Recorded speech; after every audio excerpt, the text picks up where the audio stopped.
are now locked in and listening to The Issue. This guy is a franchise quarterback, and no, I don't want to hear any pushback on that. It feels like a top 10 roster to me. It feels like it can win a championship. This is The Issue. Yo, what's up? We're back. It is The Issue. It is Thursday, July 13th, and we have a fantastic episode full of NFL, the second week of divisional predictions. So we're not short on anything to talk about, right? We have so much to go over. We're going to start the show with a little Packers rant. So we haven't talked about Green Bay all that much recently, but with the addition of Jordan Love and losing Aaron Rodgers and getting closer and closer to the season, there's a lot of questions. What are you going to see in Green Bay? So we're going to start the show with that, with Tim's rant. We'll have hits and misses to close out the first segment. And in the second segment, that's home to the divisional predictions, the AFC West this week. So, arguably the best division in football. Superlatives, too. And Very the superlatives excited to finish it out. I think we all know who MVP is. It's the best division to talk about, though, and I think predicting it is going to be very fun.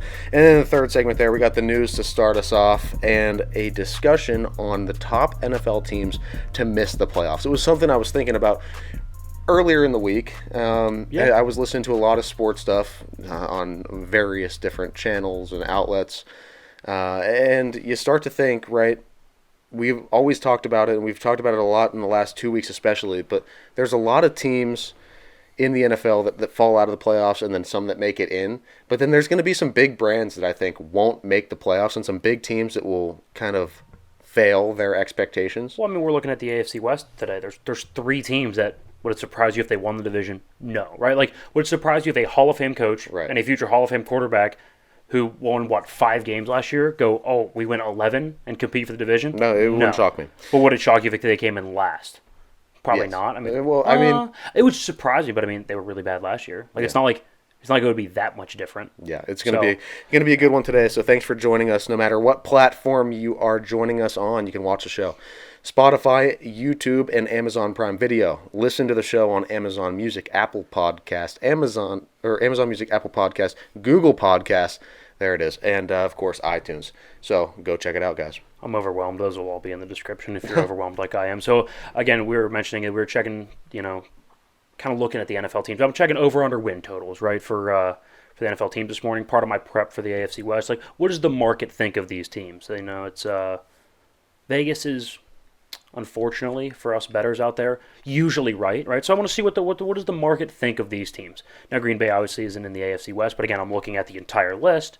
And it's a team that stood out to me. I'm like, oh, Green Bay, like he said, we haven't talked about them in a while, and 7.5 wins, their over/under win total. And my initial take was, okay, that feels like an over to me. I think the roster's pretty good. Aaron was average by league standards, 91 pass rating, pretty average. Top 12, but nothing overly Aaron Rodgers feel, right? It wasn't an MVP caliber season by any means. And they won 8 games, 9. I don't know. They just missed the playoffs, 8, 9, 9, and 8, whatever.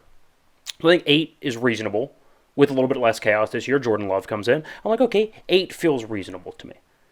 But then I start looking deeper, and the more I think about it, it feels like a 6 to 7 win team to me. The more I look into Green Bay, especially Jordan Love in specific. Yes, the O-line's good. I like the running game, but their weapons are ranked, I don't know, depending on where you're looking, anywhere between 25 and 30. PFF has them at 27. That's usually a good metric. PFF, I like most of their things. I use them for a lot of metrics in terms of ranking position groups. I think they're pretty good at that. Their secondary is a definition of average at 16. But Jair Alexander rolls an ankle. What are they, 26, 27? They're 19th on the defensive line. Nothing crazy. The crazy thing is, though, the entire thing hinges on a quarterback that we have no idea what to expect, Jordan Love. The question is, can Jordan Love excel with an average roster? Right? Can Jordan Love, who, as a prospect, in the last 10 years, he's certainly not like a Burrow or Herbert, probably not even a Tua. As a prospect, I would argue he's closer to like a Paxton Lynch from, 7 years ago now, than he is like one of the top 10 quarterbacks that we currently see in the league right now. He was a first-round pick, but it kind of felt like a reach in the first round. When he sees the field, yes, he's gotten better, but Let's not act like he's been special when he's been on the field. I mean, so let's look at. We can all agree Green Bay's a fairly well-run organization, bunch of smart people, right? A lot of people like Matt LaFleur. I think he's okay, but a lot of people love him. David Bakhtiari's good. The front office is generally pretty smart. Right? They're thought of like this big brand, really smart, well-run. I would mostly agree. So let's look at some what we hear out of the building right now. David Bakhtiari said, quote, "This is a rebuild." So my Hall of Fame left tackle, who played with another Hall of Famer at the same position as Jordan Love, said, "This is a rebuild." Well, why would it be a rebuild? It's the same roster. I mean, the same running game. Offensive line actually gets healthier coming into the season. They lost a pass rusher. Oh my God, they drafted another one. Jair Alexander's healthy. The linebackers are about the same. Weapons are actually young, but another year in the system, so they should be better. Why would it be a rebuild? Because the only position that really changed in a dramatic way would be quarterback. How about multiple coaches, executives, front office people making comments along the lines of, or even exactly, slow down, let's temper expectations? You heard out of the Chiefs camp, like 3 weeks into Patrick Mahomes' rookie year, hasn't even seen the field yet. Oh, this guy's special. Slow down, let's temper expectations. In year 4? It's year 4. Right, so let's line it all up. As of now, from what we've seen and what we've heard, the Packers have, I don't want to say easily, but definitely the worst quarterback in the division. Offensive line is second best, but again, one rolled ankle to David Bakhtiari, who's been hurt 2 of the last 3 seasons. They go down to what? 3rd, maybe? It's probably the worst wide receiver group in the division. I'll give them the best running back group, but I do think Detroit's interesting with the rookie Jahmyr Gibbs. I think it's a very interesting running back room. Could be number 1. I would say that rounds out about average, especially offensively. So can Jordan Love carry average? I'm going to lean no, probably. I also don't think Matt LaFleur is as good of a coach as people think. I think without a Hall of Famer at the helm, and I don't think Aaron is, at that point, all that. He's fine. But at the end of the day, he's still a Hall of Famer at the line of scrimmage, right? He's going to check you in and out of plays. You're going to get into better run schemes, better protection. Hot routes are going to be a little bit crisper, right? So with a Hall of Famer at the helm, you're going to look like a better coach naturally. And I don't think LaFleur is as good of a coach as Aaron made him seem. I'm not saying he's a bad coach, but you're going to see more of a truer Matt LaFleur this season. So can Jordan Love carry that to the playoffs? I would argue no. In an improving division, yes, we know the NFC's not as good as the AFC, but I would argue it's improving, right? Like Detroit's getting better, right? The only team that you can really look at and say, oh my God, they're going to be significantly worse is Tampa Bay without Brady. Where like Detroit's better. Chicago, now I don't think they're very good, but they're going to be better. I think Minnesota, although they might regress a little bit, is still going to be close to a double-digit win team. Carolina got better. I think New Orleans got better. I think Atlanta could sneak their way into a wild card spot. It's a very, very weak schedule. The Giants aren't going to be as good, but they didn't lose any significant pieces. They're still going to be average at best, right? Just like they were last year. They just got hot a little bit. Washington should be better. Another year under Ron Rivera. A lot of young guys getting better. We know Philly's going to be just as good. Dallas is going to be good. I mean, Arizona is going to suck. Everybody else in that division is going to be just as good, if not better. So the NFC is getting stronger. Now, it's, again, by no means strong, but you're telling me that you're going to lose a Hall of Fame quarterback. People in the building are saying that it's a rebuild. We are to slow down and temper expectations. And you're going to get to the playoffs and make a run? I would doubt it. I'd probably bet the under at 7.5. Could they maybe sneak across an 8? Maybe. I feel good at 7.5 taking the under. I don't think Green Bay has what it takes this year. They probably missed the playoffs in my eyes. Again, we'll get to that later when we do divisional predictions, but that's what it feels like to me. It's something that stood out as I was looking at the over-unders prepping for the AFC West predictions. It's going to be so interesting. And there's so many pieces to look at, like you were talking about. Like, you could almost dive deeper and do a specific rant on like 4 subtopics of this topic, right? LaFleur without Rodgers. Yeah. Right? You could look at Jordan Love. The fact that just Jordan Love only has 10 career games where he actually played on an NFL football field. Started 1, I think, yeah? Started 1. Yeah, started 1, but has gotten in 9 others, right? Okay, so he's had 10 career, 60% completion percentage, 3 touchdowns, 3 picks.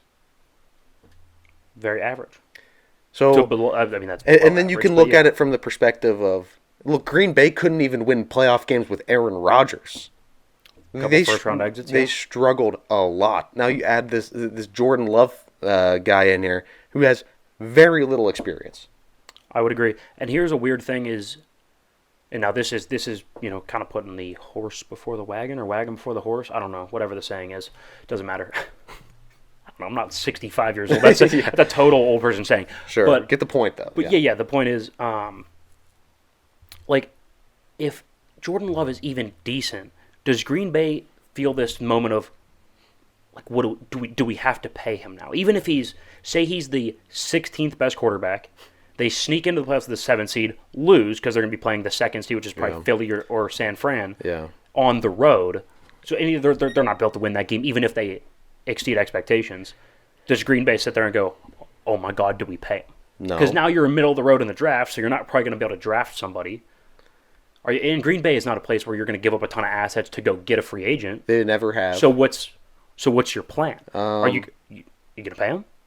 I'm not saying probably. Again, we're getting ahead of ourselves here because I don't think that's going to happen. Right, I don't believe in Jordan Love. This is a big projection, but it's a good organization. It's stable. Like, it wouldn't floor me if he's the 15th, 16th best quarterback in the league. That's like Daniel Jones level. A little bit better, but still. Sure. I'd say yes if the price is right though. Like, you're not going to go out and pay like big money to Jordan Love.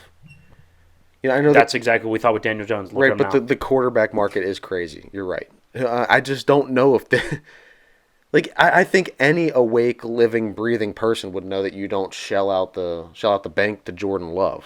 I would agree, but we said the same thing about Daniel Jones. I know. We got to see it though. We would have to see it. That's correct. Yeah. Yeah, it's gonna happen soon. Getting closer and closer to the NFL season. We're like 7 weeks out as of this week. Something like that. Yeah. We started the divisional predictions at like 9, so I think 8, 7, 8 or 7. I don't know, whatever. One of the two. We're getting very close. Is the point. But let's get into some hits and misses. Let's start going over where we were right and wrong. All right, hit number 1. Remember when Baker was with Cleveland, and all I heard, Baker fans just ripping me. What are you? Baker's the future of Cleveland. Baker's gonna take us to the promised land. He's beating your Steelers. Okay, like, first of all, once. Let's throw that out there. And I said Baker's a backup or a low-level starter. He doesn't have what it takes. Well, what do you know? He goes to Tampa Bay, and they have a whopping 6.5 over/under win total. Awesome. Same as Houston. Let me throw that out there with a better roster than Houston, and not a rookie quarterback, not a rookie coach. So I mean, what's that tell you? Kind of shows you how Baker's valued in Vegas' eyes, huh? He's a scrud. He's just not. He is not a good NFL quarterback. I'm glad we've always been on this train of ripping him. I'm never going to stop. Glad. Could he? Is he a top 32 talent-wise quarterback? Maybe, probably. But is he a starting caliber that includes everything from demeanor to professionalism to play on the field? Is he a NFL quarterback? I do not believe so. I Sorry, don't think so. I don't. And I think he's a backup, but I don't think he will be a backup because Baker can't do that.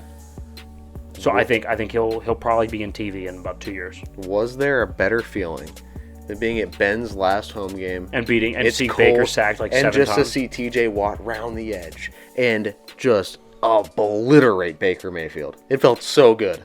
I don't know what was better, that or the fireball, but they were both fantastic. The combination of the two. It was great. Miss number 1 here. We thought the Buccos would screw it up and draft the high school kid, which I don't think fits their timeline. Yes, they're going young, but within the next 2 to 3 years, I think they can compete with a relatively cheap payroll before you pay them all, right? Because we know the Pirates aren't going to be up there in payroll, which means while these guys are young, you have to be able to compete while they're relatively cheap. Yep. I'm not saying World Series, but playoff contention, much like 2013, 14, 15, somewhere around there, right, when they were competing. Time frame. When they were able to compete with like Kutch and Neal, Jay Hay, right? Like those teams. Marlon Byrd. And I think Paul Skeens fits that timeline. I think within a year or two, he could be their ace. Like, realistically, could he be a top 3 starter in their rotation next year? I don't think it's a doubt in my mind that he can be, if not the ace. I was really happy to see this pick. I mean, his fastball plays, his stuff plays already at the next level, so I'm very excited. When we were discussing it, you wanted Dylan Cruz, I wanted Paul Skeens. They go ahead and take Paul Skeens. That is huge. That is huge. If you can get, I'm not saying he's going to be a Garrett Cole, but if you can get a Garrett Cole type-ish player out of him, that's a hit. That's a big-time hit. I agree. The one thing that I thought was curious, right? What Dylan Cruz was asking for, I don't know, a little bit over 10. I think it was $10.2 million, right? The slot value was 9.2, and we paid Skeens the slot value. And you hear people saying that the Buccas didn't want to draft Dylan Cruz because of the value. I'm like, it's only $1 million more. I'm not saying that's a small amount of money. But in the grand scheme of things in baseball. But in the grand scheme of things, you could have just paid more if you did want Cruz. So that tells me that they value Skeens more. Yeah. So interesting. They went and they took a pitcher from Kentucky too. So did they? Who? Yeah. Austin Strickland. That's his name. I think I saw him pitch once. I don't know. Whatever. Hit number 2, the Yankees fired their hitting coach, and they're going to hire Sean Casey as the new hitting coach. So it's the first time that Cashman has fired a coach in season. It's just usually not something that they do. And I said, I don't know how many times now, 5, 6, 7, maybe 10 times. They've traded, their philosophy has been trading home runs for strikeouts, when in reality, you need to get on base more to make the home runs more valuable, right? If you hit 400 home runs a season, doesn't matter if 350 of them are solo shots because you have nobody on base, right? I'll take 200 of them. I'll take 200 home runs, but 100 of them have people on base. It's going to be worth more runs in the long run. We'll see if they do. But my point was the Yankees have had a problem hitting for a while now, and of course, they fired their hitting coach. Yeah, it was needed. We don't like that style of baseball to begin with. You need base runners, and you need to play the game of baseball and not leave runners on base. Yeah, and you can't just rely strictly on home runs. Home runs should be an accident, right? You should not be trying to hit home runs. You should be trying to make solid contact with baseball. Maybe in the regular season, but the playoffs are a different animal, right? You have to be able to move runners over. You have to be able to hit situationally, right? Yeah, backside hitting, sack flies, right? Sack bunts, right? Being able to, directionally hit the bat. There are things that matter outside of, can I go yard or am I just going to strike out? Yeah. That might work on a Tuesday in Seattle, but it's not going to work against the Red Sox in the ALCS or whoever you're playing, whatever. Yeah, it gets super technical in the playoffs. Yeah. All right, missed number 2 here. So we're looking at the AFC West from last year, right? Obviously, we had the AFC West predictions. This year, that was bad. That wasn't good. We had the Chiefs in 3rd. Yeah. We had Nathaniel Hackett and Russell Wilson in 2nd place. Mm-hmm. We had the Chargers in 1st, which I don't think was crazy, right? I think we actually had the record almost spot on. I think they lost a game or 2 more, whatever. Yeah. We had Herbert being really good. He was, of course.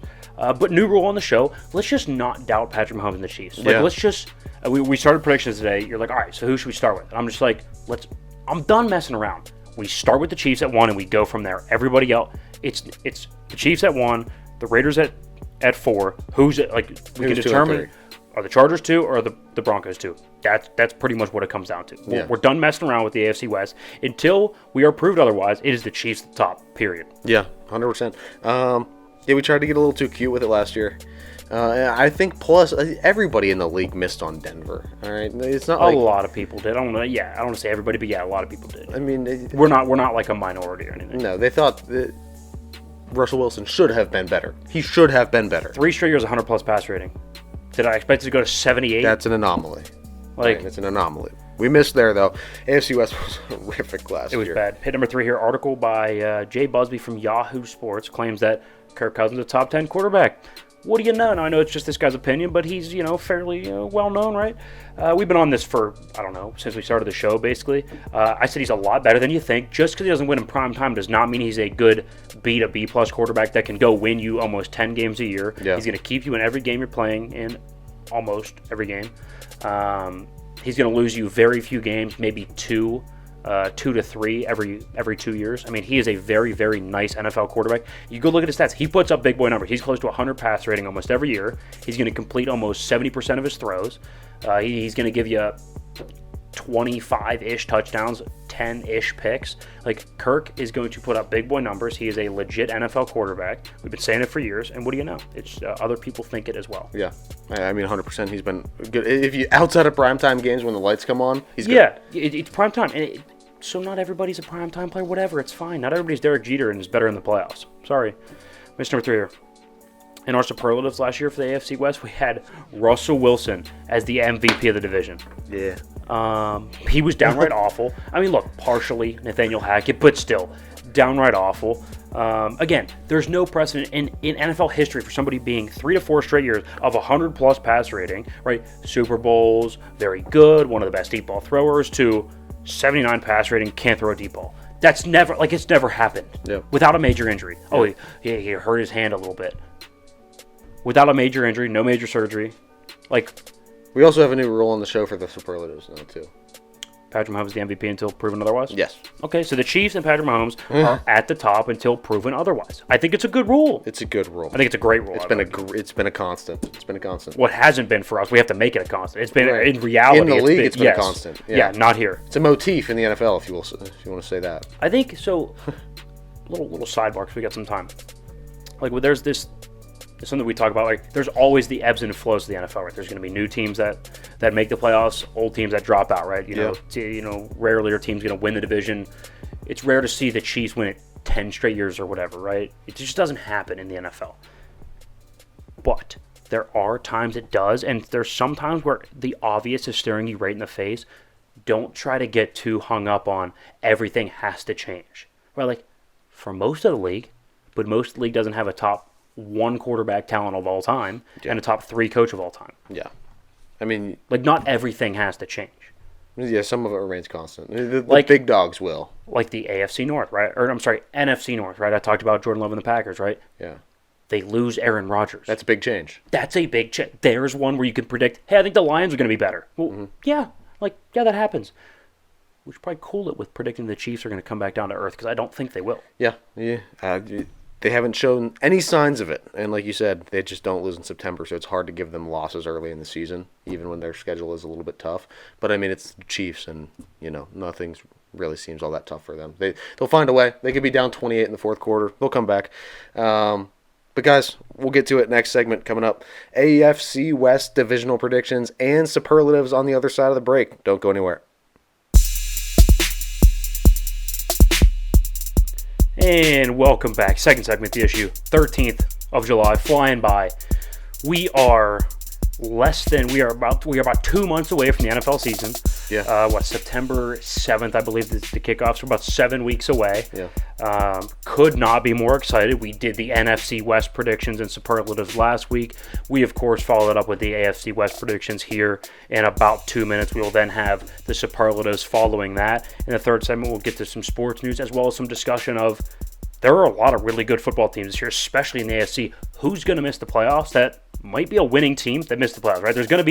There could even be a 10-win team that misses the playoffs. So we're going to talk a little bit about that to round out the show today. So, yeah, pretty loaded show. If you missed the first segment, we talked a little bit about the Packers and Jordan Love, and then, of course, hits and misses per usual. Yeah, 100%. And it feels so good to have so much NFL to talk now. And, we're ramping up for the season. So, the excitement's building. It's building. Oh, yeah. We're doing the divisional predictions. You're doing the superlatives and really starting to look into who's going to be that top team or that top player.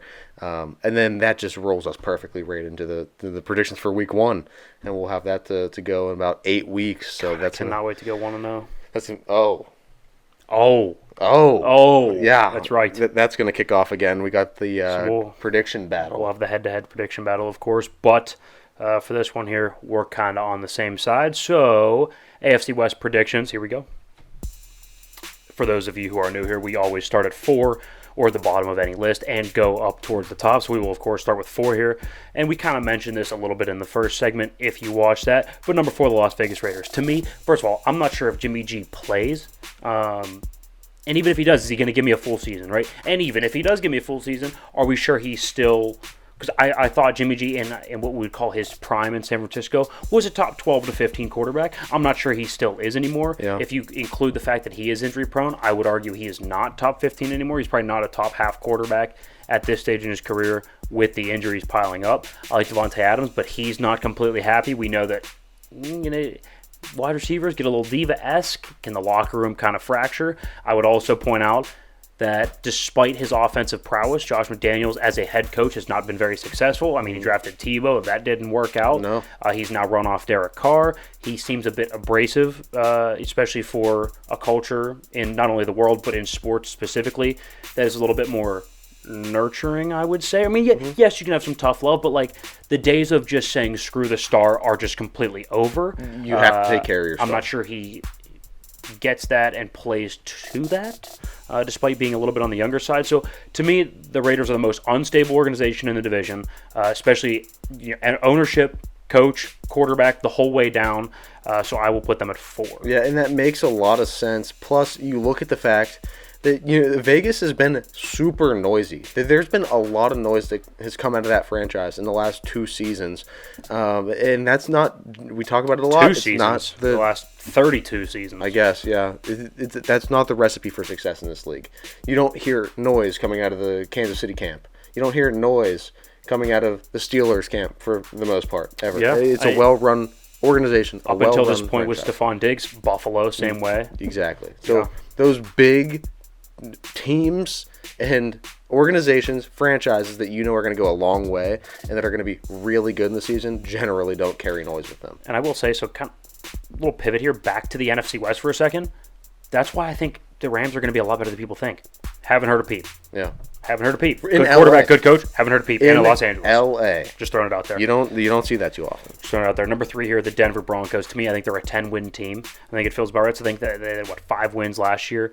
One team every year doubles their win total. To me, Denver feels like that's the team to do it. Look, you're going to get a Hall of Fame coach. There's no way Russell Wilson is going to be as bad as he was last year. Javonte Williams comes back. Cluster injuries on the offensive line. There's just no way it could happen again. Same thing at wide receiver, right? You get Tim Patrick back. Jerry Jeudy's healthy. Courtland Sutton's healthy. So they have a very good wide receiver room. Again, injuries derailed last season. I know that Russ didn't play well. Hackett was a mess. But injuries were also a huge part of that. They had a bunch of contributors that were just, quite frankly, not able to play. Yeah. I do worry a little bit about the pass rush. It's a little underwhelming. But I think Pat Surtain at corner, we'll talk about him in a little bit here, is going to be a top corner in the league. So I think a 10-win team feels right. They'll vie for the 6th and 7th seed in the playoffs. It'll come down to probably the last week or 2 of the season to me. First of all, do you think that it's possible that Russell Wilson has another very, very down year? And the second follow-up to that, if he does, what do you do? Do you get rid of him? Because now, if he does, now that's 2 years. Is unmovable. It's so bad. So you're just stuck with him. Well, no. That's the nice thing about the NFL is, yes, there's dead cap money, but for a year or 2, right? So you can get out of it. So do you see him being this bad? I don't see him. I don't think he returns to 106 pass rating like he was in Seattle. Best deep ball throw. I don't think he returns to maybe that 90, form. 90.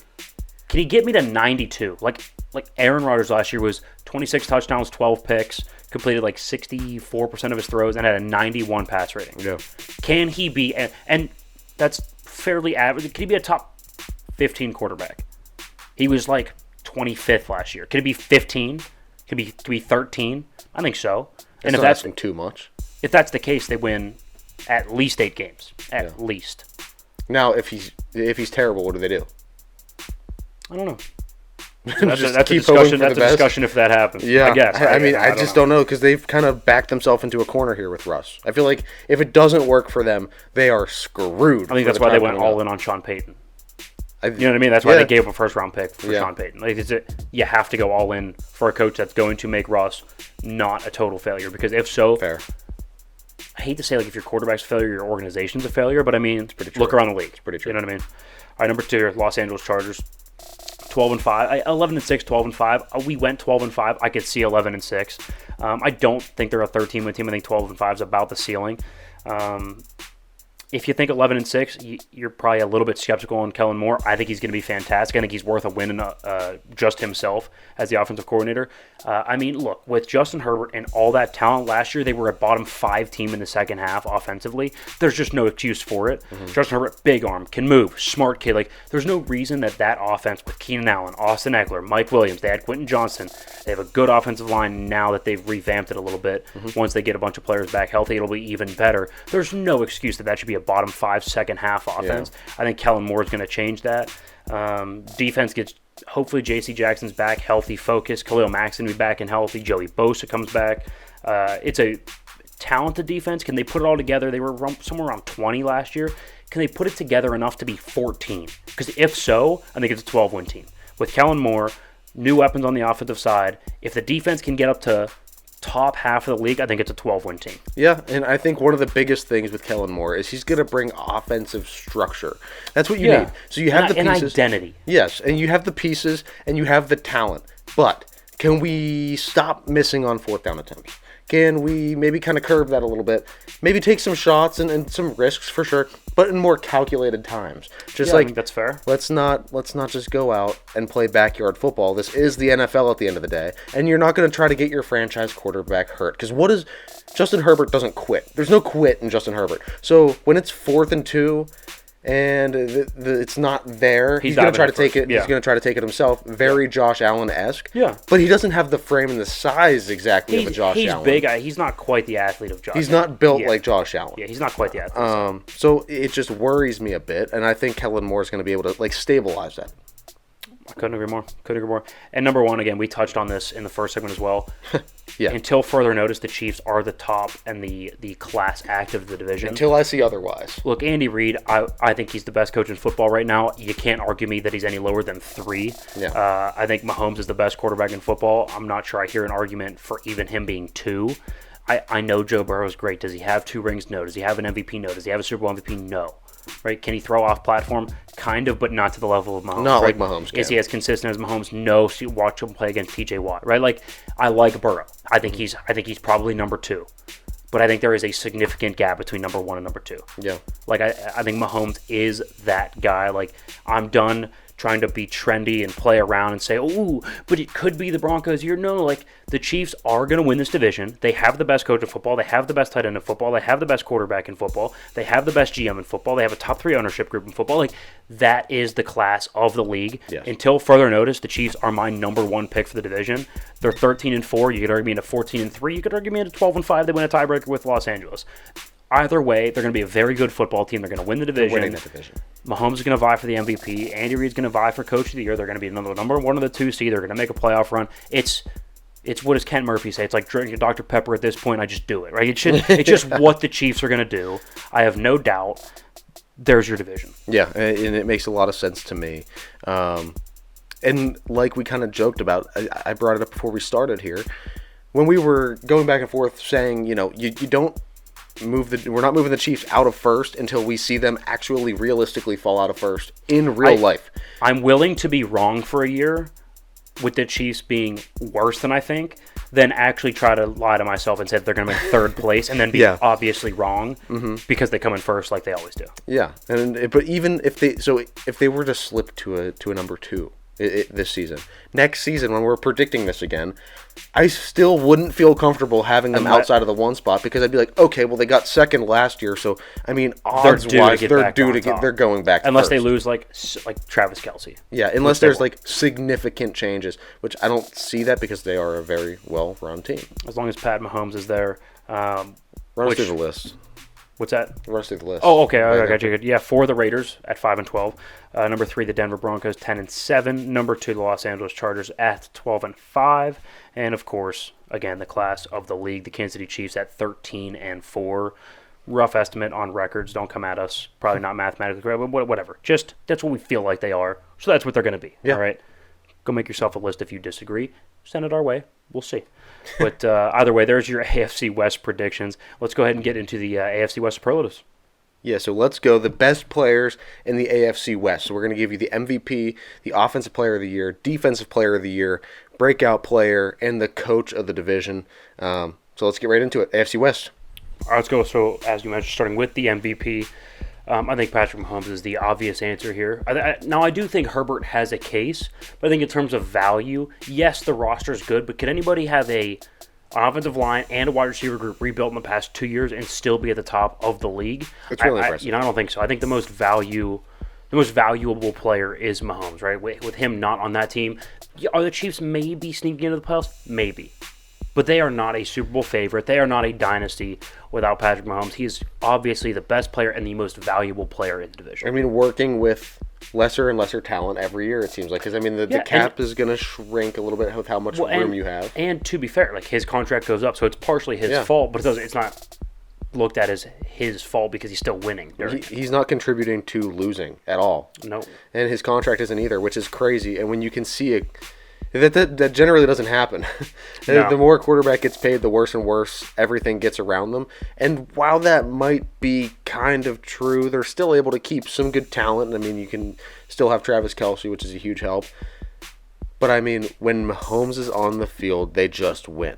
They win. And I said it earlier, they can be down 28, they can be down 35 in the fourth quarter, and somehow they are going to win the football game. It is nuts. I could agree with that. Offensive Player of the Year, Justin Herbert. Again, you could argue me into him for MVP, but I do think Mahomes is a better quarterback.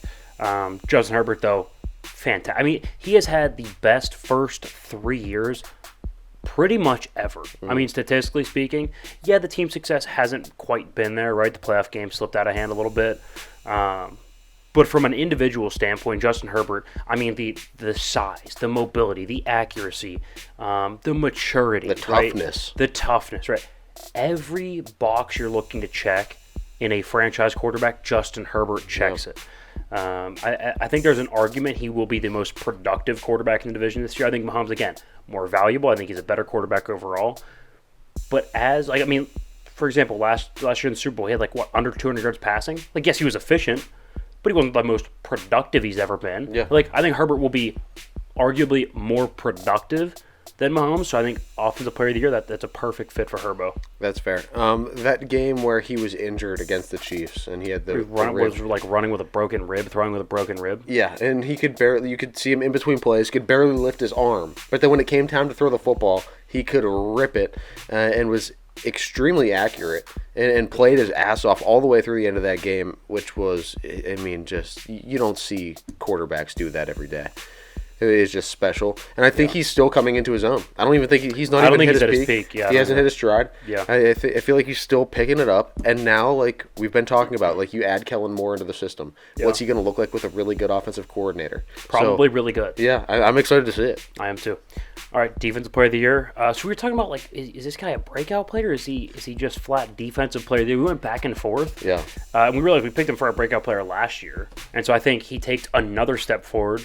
Which another step forward for him would be first team All-Pro level, and I think that's Patrick Surtain, the DB from Denver. I can see it. I think it's a very real possibility he is a top 2 to 3 corner in the league this year. I think off the top of my head, Sauce Gardner, Pat Surtain.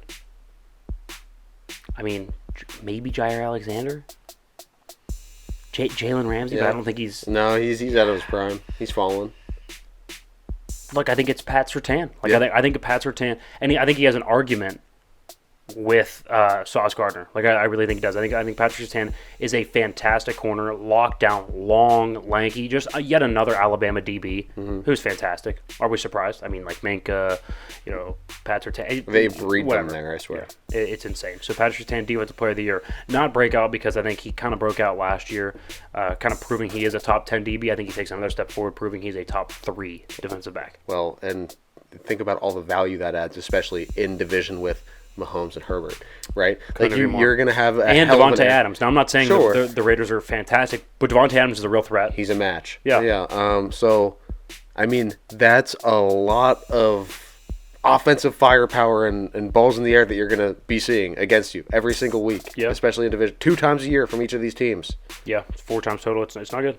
4 times total between Herbert and Mahomes. Then, of course, like we mentioned, the other 2 with Devontae. So that's right. 6. You got 6 hard matchups. Yeah, it's not great. Breakout Player of the Year, Sky Moore. All right, second-year wide receiver in Kansas City. Yeah. I'll just also shout out Pittsburgh guy. Goes to Western Michigan as wide receiver. Now, breakout because, yes, people have recency bias where, but he caught a touchdown in the Super Bowl. Okay, well, first of all, it was his only catch. It was his first touchdown catch of the year. And I'm not taking anything away from him. I think he's a really, really good athlete. Yeah. But he wasn't all that last year. This year, I think he takes a step forward. I'm not sure if he's going to be their one, but he'll be wildly productive. I think he'll be 850 yards, 6-7 touchdowns, right? As opposed to, I think he was 501 touchdown last year, right? But as a return man, he was also really, really impactful. I think he'll keep being impactful on special teams and crank up the offensive side of the football. I mean, they need a number one. Now, he's not the big physical frame of a typical number one. Quick, good route runner, nice hands, hard worker. Right? I think he checks a lot of boxes, except for the height. I think he can get around it. I think he's a breakout player. Yeah, I think he's really going to come into his own this season, really kind of shine. And Mahomes is always looking for new weapons. I mean, come on. He makes everybody work. I think that's also working in Sky Moore's favor. It's like, who's throwing you the football? Yeah. The best quarterback on the planet. Right. Yeah, Coach of the Year, I think Andy Reid. This is another one where you just don't play around. Yeah, just like the MVP and just like whoever's number one in the division, right? Mahomes and the Chiefs, like, if it ain't broke, don't fix it. You know what I mean? I mean, we could try for Sean Payton. But, I mean, at the end of the day, we haven't seen it yet. And you have no idea what it's going to look like. And now, I think it'll end up being really good. But the Andy Reid level of coaching is so far and beyond. I think he's at the point now where he can keep things out of the playbook for a later date and start setting like whenever you're a play caller and you can set things up like weeks and weeks in advance, right? Like knowing, say for example, we play the Chargers in 2 weeks, and they're pretty, they follow the motion guy all the time, right? They're pretty motion happy, right? If it's man coverage. Which means the guy's running the whole way across the formation, which means Andy Reid's doing a ton of motion the week before. So they're just ready to follow the motion. And he's going to do one of those where motion, psych, we're going back the other way, a little screen pass, gone. You know what I mean? Like, whenever you can start setting up plays as a coordinator, like weeks in advance, that's a different level. It's a different level. Yeah, and that's the level Andy Reid is on. He's up there with the greats. So now, and that's it. That's all. MVP Patrick Mahomes, Offensive Player of the Year Justin Herbert, Defensive Player of the Year Pat Surtain, Breakout Sky Moore, and of course Coach of the Year, the great Andy Reid, the best coach in football. Don't think it's much of a debate. When we get back, though, we will actually have a little debate for story number 1 on the sports news. So guys, don't go anywhere. Let's go. Third segment, Thursday, July 13th, and we have some news to start off the third here, and then we're going to finish the show with a little discussion. Top NFL teams that are not going to make the playoffs. There's a lot of talent in the AFC. It's loaded down, and even some talented teams in the NFC that probably will slip out of contention and not make it. We're here today to bring you some of those teams, let you know, give you a little bit of a heads up. Be wary. Maybe, the betting people out there. There you go. Yeah, don't put your money on teams that aren't going to make the playoffs. All right. Well, that would be smart. Yeah. It seems that maybe bet the under on, right? Right. Maybe don't put a ton of money on like futures or anything like that for those teams. Yeah. But Jets fans, I'm talking to you. Just saying. Maybe. So either way, going to be a good segment. In the meantime, make sure you're going to theissuesports.com. Sign up for that newsletter right there on the homepage. Check out the merchandise. And then when you're on theissuesports.com, you can now check out the Issue Podcast and the Players Only Podcast. All of those links are right there in the homepage of the website. You can go look at the content from both shows. We're really happy about it. Pumped to get it going. Yep. And we have some really big things coming down the line with that. You guys are going to love the first episode. It's going to be good. So it's going to be... I'm excited. I'm excited. As well. For now, though, we have the news. We got some stories to start with. I hear there are some debates. I hear there are some things that, will be interesting to talk back and forth about. Some bigger things happening now. So let's get into it without further ado. Let's go with the news. Okay, story number 1. We'll start with the best one. Andrew Luck is up for the Hall of Fame in 2024. Only played 6 years. Was fantastic, though, for those 6 years. Really bad roster. Comes into, seriously, a bottom 3 roster. 11-5, 11-5, 11-5, right? Like, gets to an AFC championship game with one of the worst rosters probably to ever get that far. Yeah. Up for the Hall of Fame this coming year. Does he deserve to be a Hall of Famer? That would be the debate. What do you think? No. Nope. I've thought about it now. Let's hear why. So here's the thing. I didn't know that we were basing Hall of Fame off of getting a not so talented team to the AFC Championship game. I didn't know that singular accomplishment was Hall of Fame worthy. Number 2, you played 6 years. Fantastic during those 6 years for sure. Loved Andrew Luck. Nothing against the guy. But you look at careers like a Phillip Rivers. Longer, more longevity. Was a pretty good, solid franchise quarterback. And he's like a fringe guy for the Hall of Fame. So then you have like Roethlisberger, right? Breeze, These are Hall of Fame type careers where you're the staple Super of the city. Bowls, You're the All face Pros. of the city. Yeah, you win some Super Bowls. You don't just make it to an AFC championship game. Maybe you win it. Maybe you go to the Super Bowl at least. Maybe you win Right? that too. So, like, yes, he's so talented. But he walked away from the game after 6 years.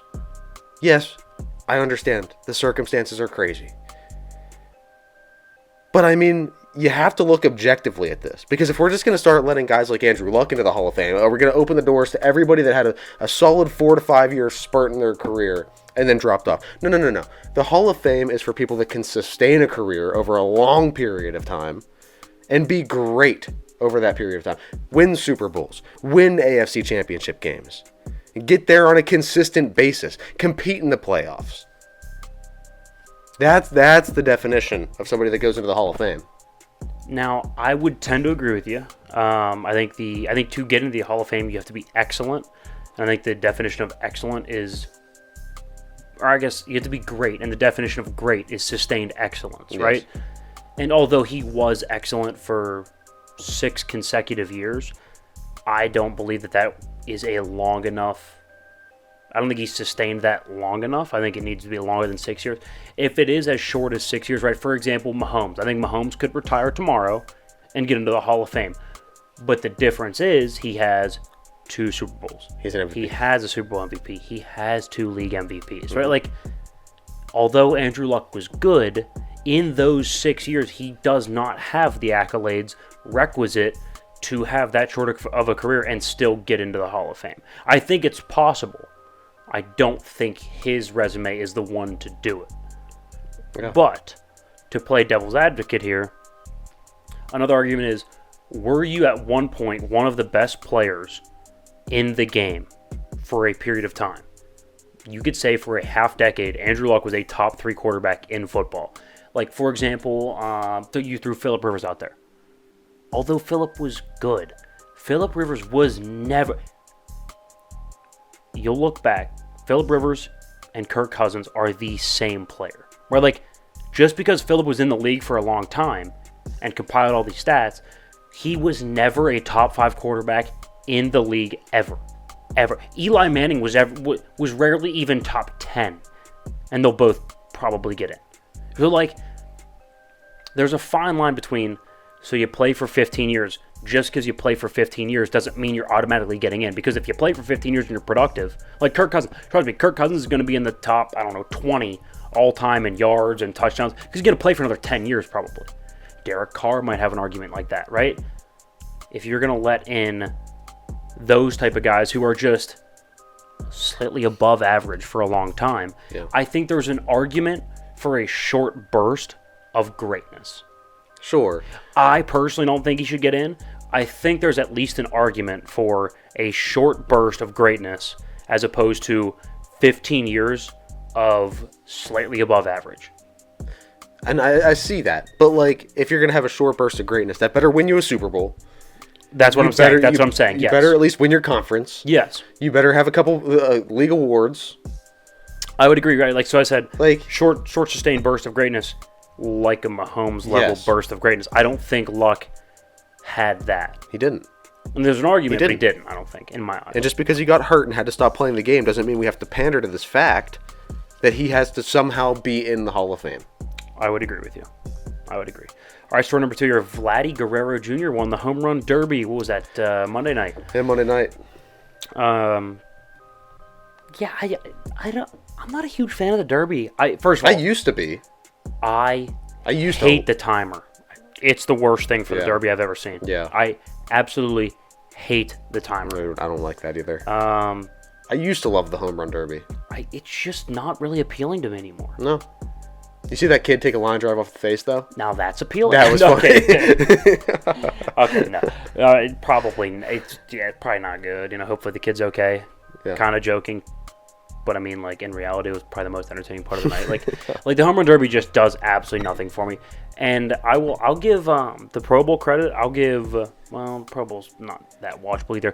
Actually, hockey, I'll give the most credit to. Hockey, I will sit down and watch the entire All-Star weekend. I think skills competition is really, really good. It's fun. I think the 3-on-3 tournament is fantastic. The 3-on-3 is insane. Yeah, the tournament style I think is a lot better. Now I'm not saying you could do that for baseball, but also like I think you could.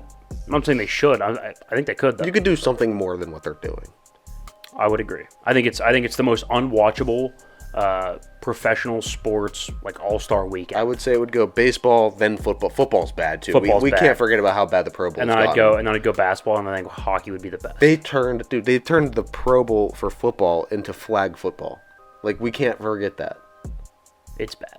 It's bad. Now the skills competition though is at least somewhat watchable. That's why they're not last. Like, with all the technology advancements, with how big these leagues are and how much money they pull in, why wouldn't your All-Star weekend be like so much more attention grab? Like, why wouldn't you want to make that a very, very profitable week in your league? Well, okay, first of all, the All-Star game was on a Tuesday. Home was on a Monday. Yeah. You're not drawing ratings on a Monday or Tuesday. I'm sorry, it's just not going to happen. But like, why is that not something that they're trying to capitalize on? When you get they clearly the best don't player, care. well, you get the best player. It doesn't make sense because you have the best players in the league that you have as a league in one place all together for an entire week, and that's what you get. You get a Monday night home run derby. You get a Tuesday night All-Star game. I think a tournament is interesting. Do something. Spice it up. You got all this talent in the same spot, and you're just going to let it pass by. Hear me out. 6 divisions, right? There's six divisions. Take, like instead of conferences, like or Central, or I'm sorry, NL and AL. Yes. Do divisions, and then the top 2 divisions in terms of division-wide winning percentage, right? So all the teams' winning percentages. Oh, yeah. Those 2 get a bye. Interesting. And you play a tournament. Interesting. I don't think it's crazy. All right, story number 3 here, real quick. Shohei Ohtani. So rumor has it, right, he's probably going to leave this season, right? The Angels aren't going to be able to pay for him. Should they trade him to get something for him? But then again, you're going to be the people that traded Shohei Ohtani. Right. So they're not going to be able to pay him? The Angels aren't going to be able to give him $700 million. Dude, find the money. I don't care what you have to do. Find the money. I wish it worked that way. I don't think it happens. This is the best in the generational player in baseball. You were talking about like the Patrick Mahomes of baseball right now. He is the best baseball talent I've ever seen. I would do everything I can to find the money. But if you go look in your books and you're not going to have enough money to pay him, I would deal him. Who does have the money to pay him? The Yankees? Yankees, is he just going to be Dodgers. Yankee? You could argue Padres, yeah. God. I don't know, it's crazy. New York. It's going to be annoying. The best baseball talent that I've ever seen. But let's go ahead and transition into a little bit of an NFL talk. Okay, so again, I mentioned this to start the show, right? I'm sitting there, I'm doing prep to look over the AFC West, right? To do the predictions like we do in the second segment. We did it last week, did it this week, we'll do it for the next 6 weeks, right? So this week was the AFC West. So we're looking at the Chiefs, the Broncos, Chargers, and of course the Raiders, right? But I'm pulling up the entire list of the over-under win totals, right? Kind of getting to gauge what does Vegas think of these teams. Again, Vegas is frequently right. And I'm looking over the list, and I talked about how the Green Bay one stuck out to me, but what also stuck out to me was the number of teams in the same division or the same conference that are clustered, if that makes sense, right? Like let me throw something out there, right? The Bills are 10.5, right? Their over-under is 10.5. The Jets, 9.5. The Dolphins, 9.5. Right, like you noticing a trend here? Like, what are the Patriots here? 7.5, right? So the worst team in that division, 7.5 wins. We're like, for lack of a better term, like a cluster. You know the rest of it, right? Yeah. But we'll say log jam for the purpose of this show, right? There's a log jam in that division, right? How about go look at the AFC West? We did it today, right? Chiefs 11.5. Let's see, Chargers right here 9.5. Right now, I know the Broncos are a little bit low, but they're still 8.5. Right now, of course, the Raiders, that's a different story. They're down at 6.5.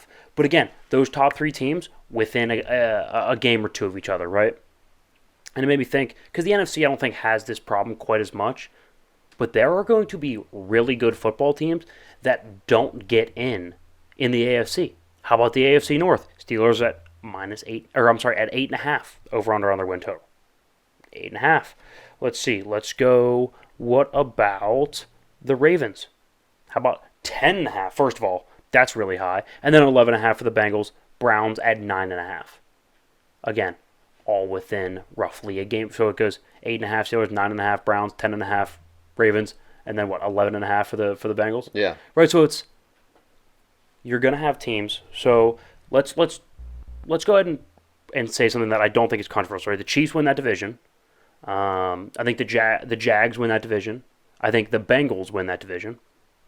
The AFC North. Let's say Buffalo wins that division. Who then gets in? So now you have Pittsburgh that's an ascending team. You have Baltimore that has consistently won double digits. You have New York, who now has a Hall of Fame quarterback.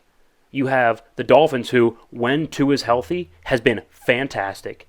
You have Justin Herbert, who very well could win an MVP, and it wouldn't shock anybody. Mm-hmm. You have Russell Wilson and Sean Payton, who will both be Hall of Famers. That's 6 teams right there vying for 3 playoff spots. 3. So you're gonna be left with three really talented teams that would all make the playoffs in the NFC. All of them. All 3 of the teams that missed the playoffs out of that group would make it in the NFC. At least 2 of 3. Yeah. Like so let's keep playing this hypothetical. Out of those 6 teams, let's say the Steelers,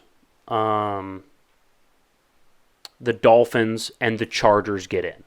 Right? That would leave the Ravens, the Jets, and the Broncos on the outside looking in. Mm-hmm. I mean, the Ravens in the NFC. So now, we flip over to the NFC, we're going to have Philly, San Francisco, top 5, New Orleans, and we'll say Minnesota wins that division. Would the Ravens be the next best team? They'd be right up there with Dallas. I'd argue I think they're better than Dallas. They're better than Minnesota. They'd be better than Dallas. I think so too.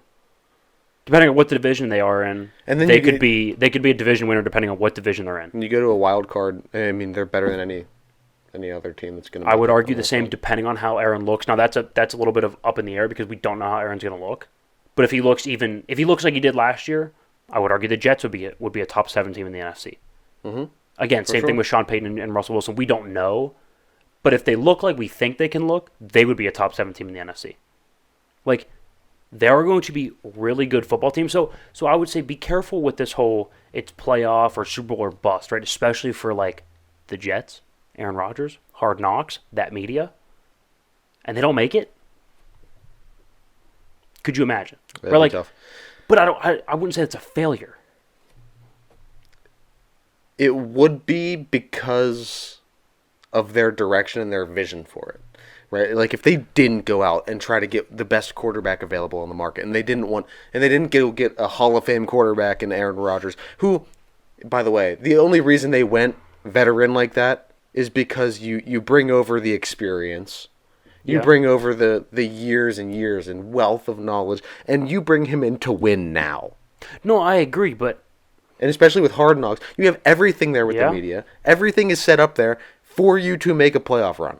For the first time in how long, right? I mean, why else would Hard Knocks be interested in the New York Jets football team?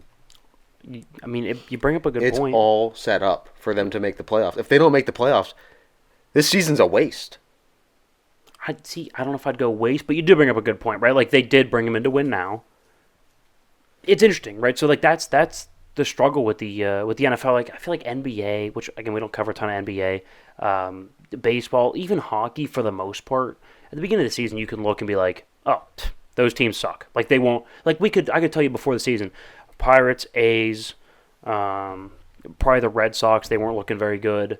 Like, I could list off 5-6 teams that you're like, oh, we knew the Nationals.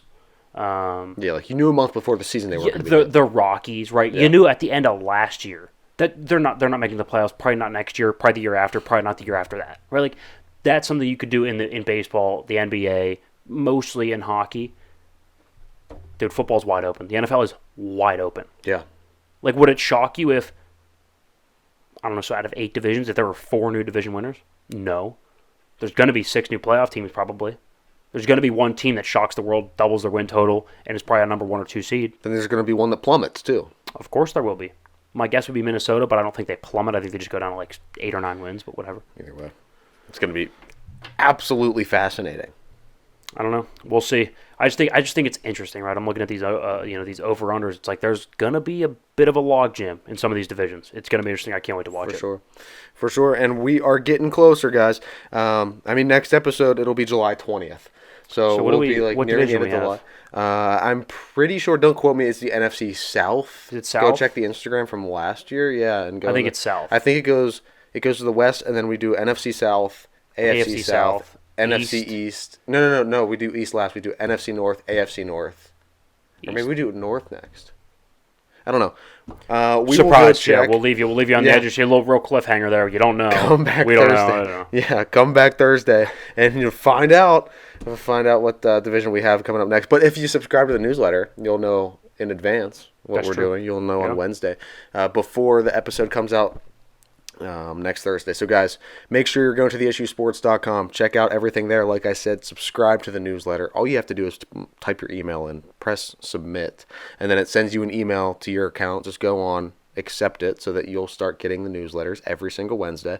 And then while you're there, check out the merch, check out the different podcasts that we have available on the website. All the links for all the social medias can be found there. And guys, thank you so much for listening, and that was The Issue.